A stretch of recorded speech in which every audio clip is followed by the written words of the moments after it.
2,000 vehicles by clicking on our ad at TaylorvilleDailyNews.com.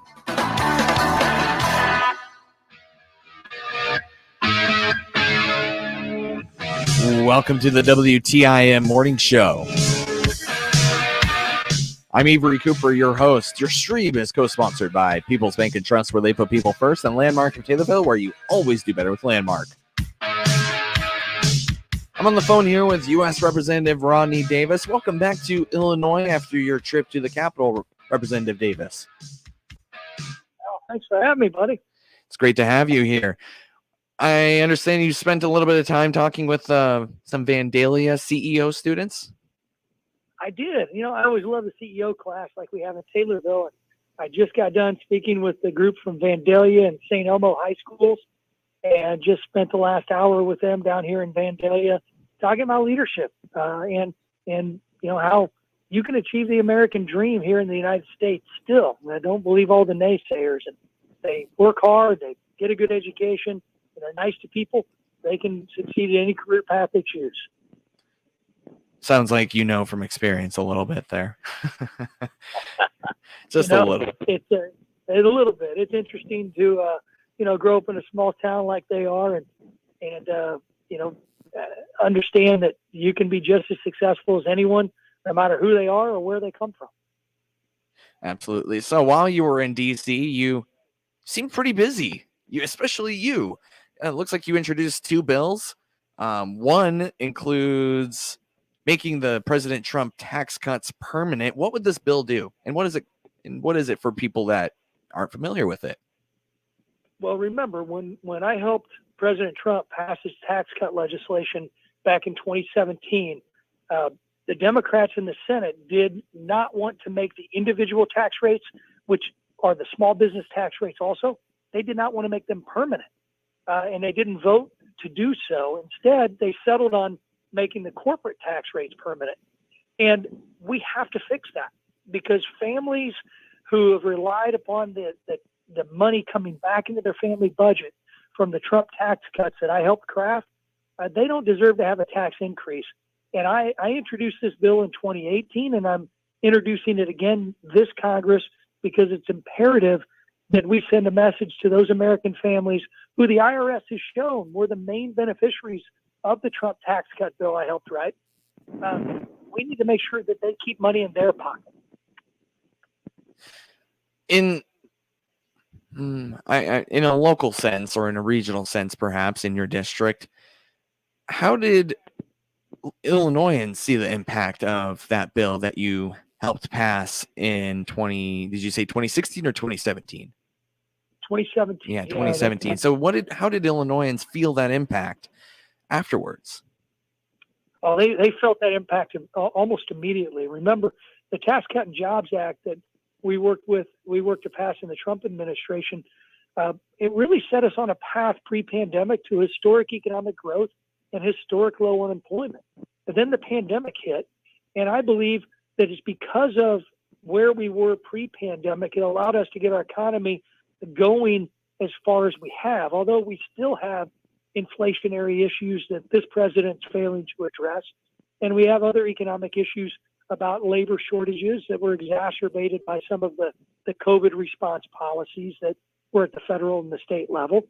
We're in a better position to become more globally competitive post-pandemic because of that Tax Cut and Jobs Act. Remember, every single small business that's operating on every main street and every town square in America was able to see their tax liability go down, and therefore they invested more in their business. They invested more in their communities, and that's what lower taxes does. And it's kind of funny because I talked about, how I became a Republican to the CEO group, and it was because I grew up in the Reagan era. I grew up in the era of Reagan economic policy. And ironically, the last time the tax code was reformed was when Reagan was president in 1986. And then I went from being a kid that cruised the square with a mullet and a mustache, listening to really good music at the time, like Def Leppard, that was your bumper music. It was, yeah. To being able to help craft that tax reform bill when I got to Congress decades later with President Trump this time. In this resolution, it is House Resolution 6658, and it's called the Protecting Family and Small Business Tax Cuts Act. Now, it is calling for doubling the child tax credit to $2,000 with up to $1,400 refundable. These are just some of the things. It also doubles the standard deduction to just under $13,000 for single filers and a little under $26,000 for joint filers. What are some of the, why are some of these things important right now? Well, they're important because they're law right now. What my bill does is it protects those provisions in perpetuity forever, rather than having those provisions expire and you have to pass another law to extend them, or those things go away. Everything you just mentioned, doubling the child tax rate, raising the standard deduction, all of the tax provisions that are in place right now that allowed you to take home more money and put more money in your pocket instead of sending it to Uncle Sam will go away if my bill does not pass. What kind of reception has this bill received in the nation's capital? Well, we've got over 90 Republicans that are co-sponsoring this bill with me, but the Democrats have decided to do what they do most out there, and that's avoid reducing taxes on Americans. And as a matter of fact, many of my Democratic colleagues have yet to meet a tax dollar that you or I or anyone in America has yet to earn that they don't want to tax and spend. So they have a distinct philosophical difference with me, and I'm going to continue to push for lower taxes and a fairer and flatter, simpler tax code. Let's shift gears a little bit. You also voted to support the United States Postal Service, ensuring reliable delivery. This was House Resolution 3076, aka the Postal Service Reform Act. What did this act do, and why did you vote to support it? Well, because we had Republicans and Democrats come together to do what President Trump's own Postmaster General, Louis DeJoy, said would save the post office and save American taxpayers $58 billion. We've got to do something with the long-term fiscal position of the post office, and that's what this bill did. It was a good bipartisan package that had support of some of the most conservative members of our Republican conference. It was one that I was glad to work with my good friend and colleague Jamie Comer on, and also Virginia Fox. So it was a good bill, and I hope the Senate will get it passed and we can have the president sign it into law to save taxpayers $58 billion. So to be clear, it did pass the House, and we're just waiting for the Senate to take a look at it. Yes. Yeah, absolutely. And how does it feel to have a little bit of bipartisanship occur when it comes to something I think we all rely on, the Postal Service? Well, I mean, in the end, we've got to look at the Postal Service and for what the Postal Service does for all of us when it comes to delivering packages, especially in rural America. Remember, private sector companies aren't going to deliver packages in some of the rural parts of America because it's not cost effective. But what they do is they partner with the post office right now to deliver those packages. So the post office plays an essential role in all of our lives, and especially across rural America. But I think it's forgotten. And you're making sure, of course, that it is not forgotten, or at least with part of you're making your part with your vote. And I think a lot of rural America can appreciate that, Representative Davis. Well, thank you. I certainly hope so. And we want to see the post office survive because they play an essential role. And the men and women who work for the Postal Service do a great job on a daily basis. You are listening to the WTIM Morning Show. That is Representative Rodney Davis. Back with more from U.S. Representative Davis after this. Your stream is co-sponsored by People's Bank and Trust, where they put people first, and Landmark of Taylorville, where you always do better with Landmark. I'm Avery Cooper, back with you after this right here on WTIM, your information station. I just got a hold of this, and it's for everyone who's tired of slow or unreliable internet. Something better is finally here. Consolidated has fiber internet speeds up to 1 gig. When you sign up with Consolidated, you get a dedicated fiber internet connection. That means you can run more devices Streaming is light years better, and working from home is a breeze. It also means you never have to share your bandwidth with the neighbors again. I'm definitely going to check it out. Gigify your home at consolidated.com/fiber now.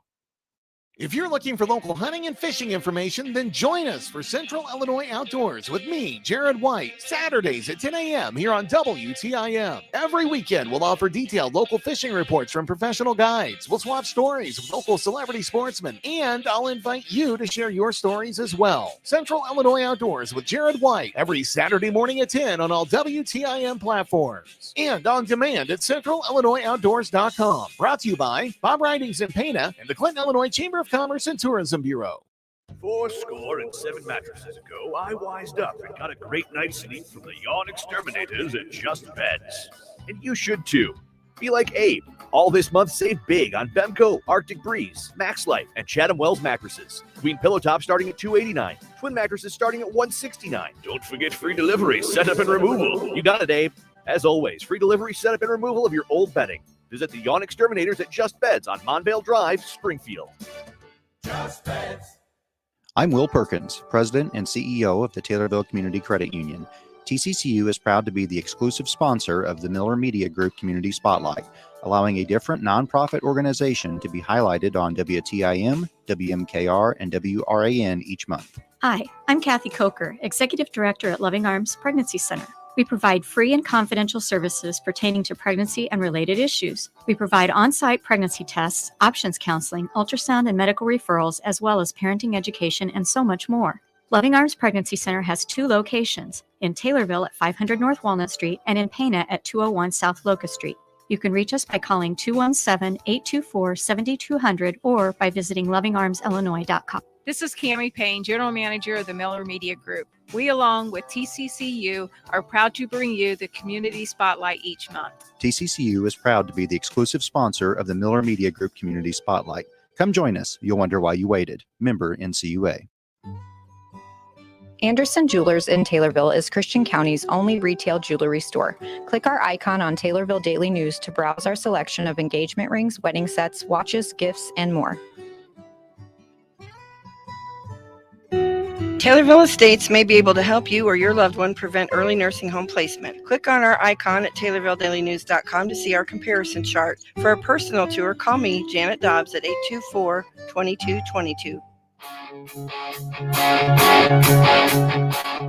Welcome back to the WTIM Morning Show. I'm Avery Cooper. Your stream is co-sponsored by People's Bank and Trust, where they put people first, and Landmark of Taylorville, where you always do better with Landmark.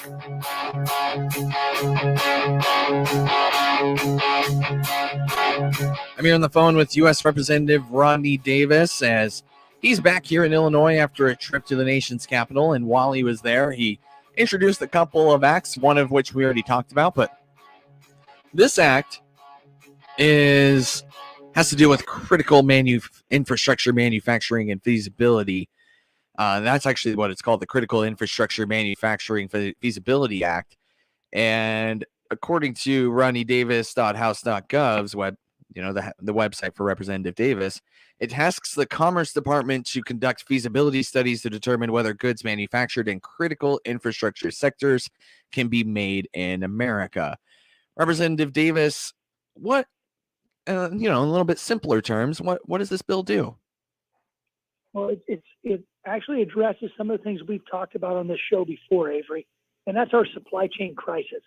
We've got to identify what products are we not producing in America that have clogged up our ability to get products on our store shelves and into our car sale lots. And that's what this study will do. This is now a bill that passed the House. And what it will do is it will force the Department of Commerce to look at those products that we're not producing in America, and we'll have a list of what those products are. Now, the second step, which will require another bill that I'm going to introduce, will be to actually incentivize manufacturers to begin producing those products right here in the United States, so that we will never have to rely on China or any other country to produce products that we clearly need to produce right here in America. First thing that comes to my mind when you think of shortages and things that haven't been made in America for a while is the semiconductor shortage and other, and that was, that you started to see that back in car lots back last summer, and now it started to evolve into more and more things. I'm not actually, I didn't really have a question for that, but I wanted to did want to ask you though about where you feel this is going to help the most, right? Like, are we going to start feeling is this going to start easing the tension of inflation that we're feeling now, or how is this going to impact Americans? Well, this is a long-term solution to bring manufacturing of those products like computer chips and other products that the Department of Commerce will help identify that we already know exist, but to bring those manufacturing opportunities back to America. The current inflationary crisis has got to be addressed by the Biden administration, and they continue to kick the can down the road and want to spend trillions more, which will exacerbate the inflationary crisis. So there are two different steps here: long-term economic growth in manufacturing when it comes to our supply chain, and then short-term, how do we deal with the skyrocketing inflation that we haven't seen since 1982? Part of the inflation, obviously, there's a lot of new money in the economy, right? And as you mentioned, lots of money being pumped into it. The other part of it, though, is that supply chain, right? Prices are going up because demand is high and there's just not enough supply. And so hopefully, I think you said it yourself, long term, this will help that out a little bit more. Now, what is your follow-up bill that you, I'm trying to see so that we can keep an eye on it as it goes through the Capitol. Do you have a House bill number that we can look at or a name for it? Well, we don't, because we have to see the study first. Gotcha. The study is the first step, so that we can then develop that legislation based upon the study that will come out.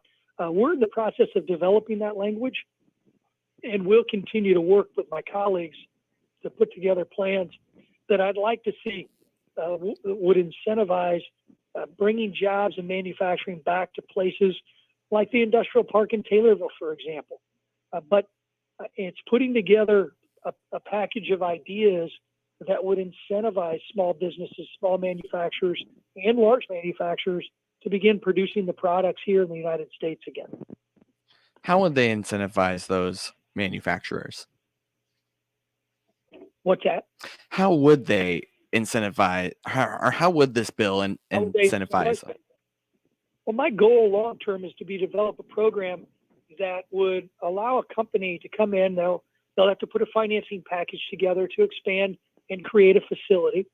And when they put that financing package, then the federal government, maybe through the Small Business Administration, could play a role in that finance package up to a certain amount. Could be money that's a guaranteed loan through the Small Business Administration.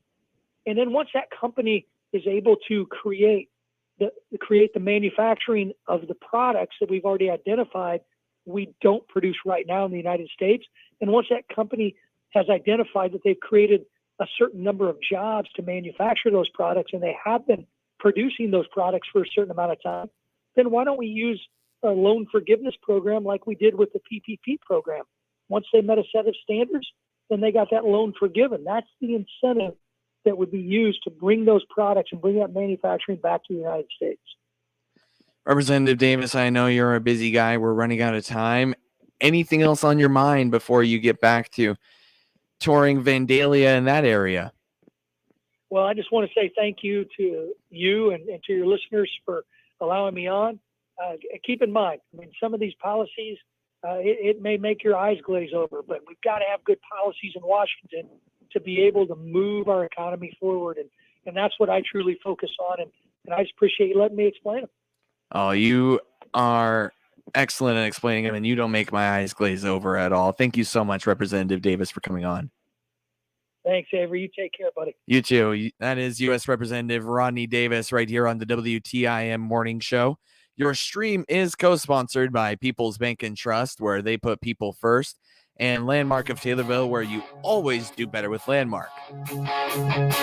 More of the WTIM morning show on the way in a moment, right here on WTIM, your information station.